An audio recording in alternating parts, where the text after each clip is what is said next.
Duane, I'm really excited that you're here with us, and I want to learn from you as far as the book situation and your experience. It's kind of like a twofold situation. Your partnership with Ginny, how did that work out through the book, and what the woods mean to you? Sure. The first thing that I'll say about the partnership with Jenny, it was everything to me. Some people ask about this book that I'm working on and writing with Jenny, and they ask me what it really is about. And the word that comes to mind is lifeline.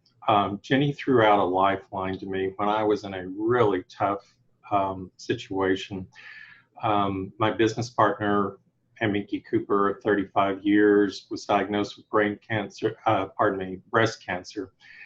And we had been going through that for 4 years, and it looked like there was some good hope. And then all of a sudden, it crossed the blood-brain barrier, went to her brain, and then things went downhill from there. And I was just not only grief stricken, but I was also scared because Anne had been a part of our business and our partnership for 35 years with our clients. So there was a crisis of confidence. And, just through, I think, divine intervention, God put Jenny and I together just through a series of interesting email exchanges that went back and forth. We had known one another for probably 10 years or so, going through the Robert Greenleaf conferences in servant leadership, and we had done servant leadership work together, but not. It was more at an acquaintance level and not a deep friendship. So over the course of the next couple of months, we began writing these soulful emails to us because she was in a challenging place herself, and also in her own way, a crisis of confidence and some grief about something different.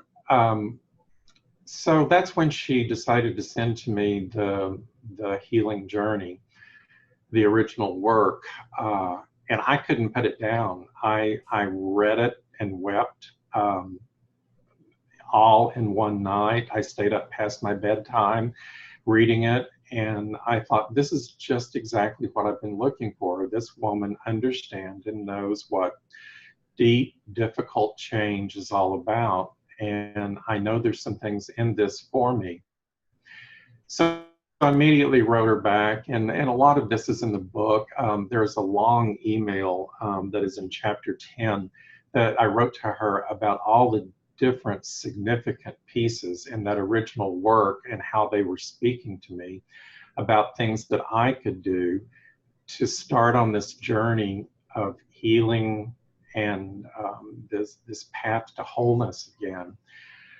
So it doesn't happen overnight. And the great thing about it was that Jenny and I started writing one another just about every day. I mean, there were 4 and 5 long emails a day, and we would talk about different aspects of our life, different aspects of transition and change. And that's when it became very apparent that I wanted to do something with this original work that Jenny had, and we started talking about it, and she was on board. There were some things that I thought needed to happen for the book, an intro to it that set context, and then for our readers, a second part of the book of how they each could create their own paths to healing and hope and put together their own plans. So the funny thing about it was I've worked on about 4 books and co-authored in the past, and I thought we could knock this thing out easily in 8 or 9 months.